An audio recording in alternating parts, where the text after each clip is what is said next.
Thalassery social service സൊസൈറ്റിയുടെ 57-ാം വാർഷികാഘോഷം ചിറ്റാരിക്കാലിൽ നടന്നു. വ്യാപാര ഭവനിൽ നടന്ന പൊതുസമ്മേളനം തലശ്ശേരി അതിരൂപത ആർച്ച് ബിഷപ്പ് ജോസഫ് പാംപ്ലാനി ഉദ്ഘാടനം ചെയ്തു. വലിയൊരു കൂട്ടായ്മ, ആ കൂട്ടായ്മയുടെ വലിയ സാക്ഷ്യവും ശക്തിയും നിങ്ങൾക്ക് പകർന്നു തന്ന ബെന്നിച്ചിന് നിങ്ങൾക്ക് നൽകാവുന്ന ഏറ്റവും നല്ല സമ്മാനം ഈ കൂട്ടായ്മയെ കൂടുതൽ ആഴത്തിൽ ഉയരങ്ങളിലേക്ക് വളർത്തിയെടുക്കുക എന്നുള്ളതാണ്. ബെന്നിച്ചിൻ്റെ ബയോ മൗണ്ടൻ കമ്പനി ഉൽപ്പാദിപ്പിക്കുന്ന ഉൽപ്പന്നങ്ങളൊക്കെയും വിതരണം ചെയ്യുന്നതിന് ഇനിയും നിങ്ങൾ ഓരോരുത്തരും സഹകരിക്കേണ്ടതുണ്ട്. അതിനെക്കുറിച്ച് ആർക്കും ഒരാശങ്കയും അസ്വസ്ഥതയും ആവശ്യമില്ല. നിങ്ങൾക്ക് കിട്ടേണ്ടതൊക്കെ നിങ്ങൾക്ക് തന്നെ കിട്ടും എന്ന് ഞാൻ ഉറപ്പുവരുന്നു. അപ്രകാരം നമുക്ക് കൂട്ടായ്മയിൽ ഇതെല്ലാം രൂപത ഇവിടുത്തെ കർഷക സമൂഹത്തിന് വേണ്ടി ചെയ്യുന്ന വലിയ സംഭാവനകളാണ് എന്ന് മനസ്സിലാക്കി നമുക്ക് ഒരു മനസ്സോടെ പ്രവർത്തിക്കാം. പ്രിയപ്പെട്ട ബെന്നിയച്ഛൻ, ഞാൻ അച്ഛനെ യാത്രയെക്കൊന്നും നൽകുന്നില്ല. കാരണം അച്ഛൻ ഈ രൂപതയിൽ ഇതുവരെയും പ്രവർത്തിച്ചുകൊണ്ടിരുന്ന അതേ തീഷ്ണതയിലും തീവ്രതയിലും അച്ഛൻ ബയോമൗണ്ടന്റെ പ്രവർത്തനങ്ങൾ മുഴുകുന്നത് മാത്രമേ ഉള്ളൂ. അതുകൊണ്ട് ഇതൊരു യാത്രയേപ്പല്ല. പക്ഷേ അച്ഛൻ പുതിയൊരു സംരംഭത്തിലേക്ക് ഇറങ്ങി പുറപ്പെടുമ്പോൾ എല്ലാ ഭാവുകങ്ങളും രൂപതയുടെ മുഴുവൻ പിന്തുണയും സ്നേഹവും ഞാൻ ഹൃദയപൂർവ്വം അച്ഛന് ആശംസിക്കും. ചടങ്ങിൽ വെച്ച് റേഡിയോ സ്റ്റേഷൻ, ഭവനം എന്നിവയുടെ താക്കോൽ ദാനവും നടന്നു. Panchayat president Joseph Muttoli, father Philip Kavil, father Mani Melvattam, father Benny Nirappel, PT Jose, father Jomish Nooramakkal, father James Kurisumoottil, Joshi Kunnath, Valsamma John, father Bibin Varambakath എന്നിവർ സംസാരിച്ചു. മറ്റൊരു പ്രസ്ഥാനം ഇവിടെ വായിച്ചു കേട്ടതാണ്. നമ്മുടെ സച്ചിദാനന്ദ ട്രസ്റ്റ്, നമ്മുടെ പ്രിയപ്പെട്ട ജോസ് മണിപ്പാറയച്ചൻ്റെ സംവിധാനമാണ്. ഒരു നാൾ അതിൻ്റെ ഭാരവാഹികൾ എൻ്റെ അടുക്കൽ വന്ന് പറഞ്ഞു, ഞങ്ങൾക്ക് തന്നെ നടത്തിക്കൊണ്ടുപോകാൻ പറ്റിയല്ല, പിതാവ് ഈ ട്രസ്റ്റ് ഏറ്റെടുക്കും. ഞാൻ പറഞ്ഞ് ഏറ്റെടുക്കാം, പറ്റിയ ഒരാളെ കണ്ടുകിട്ടിയാൽ ഞാൻ ഏറ്റെടുക്കാമെന്ന് പറഞ്ഞു. ഞാൻ തിരിച്ചു വരുന്ന വഴിക്ക് ആലോചിച്ചു ആരെ ഇത് ഏൽപ്പിക്കാൻ പറ്റും. അപ്പോഴും വേറൊരു ആലോചന എനിക്ക് വന്നില്ല.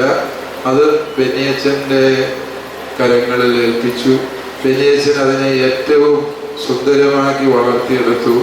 നമ്മുടെ ഇരിട്ടിയിലെ ചക്കരക്കൂട്ടൻ ഭവനവും അതുപോലെ തന്നെ പെരുമ്പുന്നയിലും എടൂരുമുള്ള മൈത്രി ഭവനങ്ങളും ഞാൻ ഈ കഴിഞ്ഞ ഈസ്റ്റർ നാളിൽ അവരുടെ ഭവനങ്ങൾ വെഞ്ചരിക്കാൻ പോയിരുന്നു.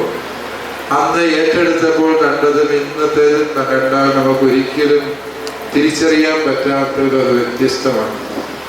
ഒരു 3 സ്റ്റാർ ഫെസിലിറ്റിയുള്ള വൃദ്ധമന്ദിരങ്ങളായി അവയെ മാറ്റി എല്ലാം നല്ല ഭംഗിയായി ഫ്ലോറിങ് നടത്തി എല്ലാവർക്കും സുഗമമായി അവിടെ വിശ്രമിക്കുന്നതിനും ജീവിക്കുന്നതിനുമുള്ള എല്ലാ ക്രമീകരണങ്ങളും അച്ഛൻ നടത്തിയപ്പോൾ ഞാൻ മനസ്സിലാക്കുകയായിരുന്നു, അച്ഛൻ കേവലം പബ്ലിസിറ്റിക്ക് വേണ്ടി പ്രവർത്തിക്കുന്ന ഒരു സാമൂഹിക പ്രവർത്തകനല്ല, മറിച്ച് ഇത്തരത്തിലുള്ള സമൂഹത്തിലെ പാർശ്വവൽക്കരിക്കപ്പെട്ട അവഗണിക്കപ്പെട്ട മനുഷ്യരെ തൻ്റെ ഹൃദയത്തിൽ ഇടം കൊടുത്ത് അവരെ സ്വന്തം കുടുംബാംഗങ്ങളെ പോലെ കരുതി സ്നേഹിക്കുന്ന ഒരു വൈദികനാണ്.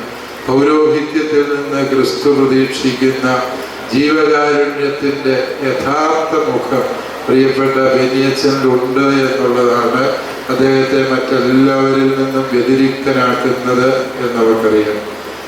വീണ്ടും ബെന്നിയച്ഛൻ്റെ നേതൃത്വത്തിലാണ് നമുക്ക് ഒരു കമ്മ്യൂണിറ്റി റേഡിയോ കാസർഗോഡ് കളക്ടർ, പഴയ കളക്ടർ നമ്മളോട് ആവശ്യപ്പെട്ടു, ഒരു കമ്മ്യൂണിറ്റി റേഡിയോ തുടങ്ങണം കണ്ണൂർ കാസർഗോഡ് ജില്ലയിൽ.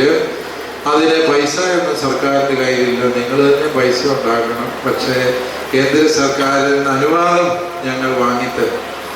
മറ്റ് പലരും അതിന് വരുന്നുണ്ട് എങ്കിലും ഞങ്ങൾക്ക് കൂടുതൽ വിശ്വാസവും താല്പര്യവും നിങ്ങൾ തുടങ്ങുന്നതാണ് എന്ന് പറഞ്ഞ് നമ്മളെ സമീപിച്ചപ്പോൾ അത് ബെന്നിയച്ഛൻ്റെ ഉത്തരവാദിത്തത്തിൽ ഏൽപ്പിച്ചു.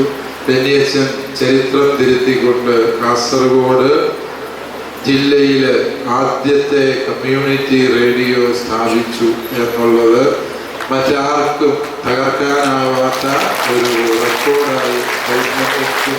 എന്നത് സത്യമാണ്. വള്ളൂപ്പള്ളി ഭവന നിർമ്മാണ പദ്ധതി, അതിലേക്ക് നമുക്ക് വീടില്ലാത്തവർക്ക് നമ്മൾ വീട് പണിത് കൊടുത്തുകൊണ്ടിരിക്കുകയായിരുന്നു. അപ്പോൾ വീടും സ്ഥലവുമില്ലാത്ത ഒരുപാട് മനുഷ്യർ വന്നപ്പോൾ ഞാനിങ്ങനെ ഒരു സർക്കുലർ എഴുതുകയുണ്ടായി. അതിനോട് സഹകരിക്കാൻ മനസ്സുള്ളവർ സഹകരിക്കണമെന്ന്. ഏകദേശം കഴിഞ്ഞ വർഷം ഒരു കണക്കെടുത്തപ്പോൾ ഇതിനോടകം 17 ഏക്കറിലധികം ഭൂമി പല സ്ഥലങ്ങളിലായിട്ട് ഈ സംരംഭത്തിന് വേണ്ടി വിവിധ വ്യക്തികൾ ദാനം ചെയ്തു. ഈ സർക്കുലർ അവധിക്ക് വന്നപ്പോൾ വായിച്ചു കേട്ടതാണ് നമ്മുടെ പ്രിയപ്പെട്ട ഷാജനും കുടുംബവും.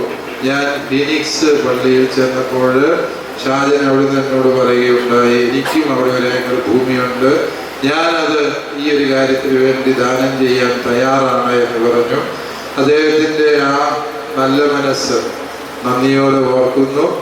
ഇനിയും ഇങ്ങനെ ഭൂമിയുള്ളവരും നല്ല മനസ്സുള്ളവരും ഒക്കെ ഇവിടെ ഇരിപ്പുണ്ട് എന്നുള്ളത് കൊണ്ടാണ് ഞാനത് പ്രത്യേകമായിട്ട് എടുത്തു പറയുന്നത്.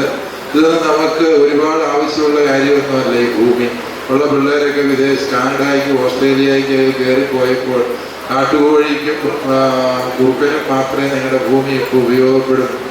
അത് മനുഷ്യർക്ക് ഉപയോഗപ്പെടുന്ന രീതിയിൽ പ്രയോജനപ്പെടുത്താൻ ഷാജൻ്റേതുപോലെയുള്ള വലിയ മനസ്സ് നിങ്ങൾക്ക് എല്ലാവർക്കും സഹായമാകട്ടെ എന്ന് ആശംസിച്ചുകൊണ്ട് പ്രിയപ്പെട്ട ഷാജനെ നന്ദിയോടെ സ്നേഹത്തോടെ ഓർക്കുന്നു.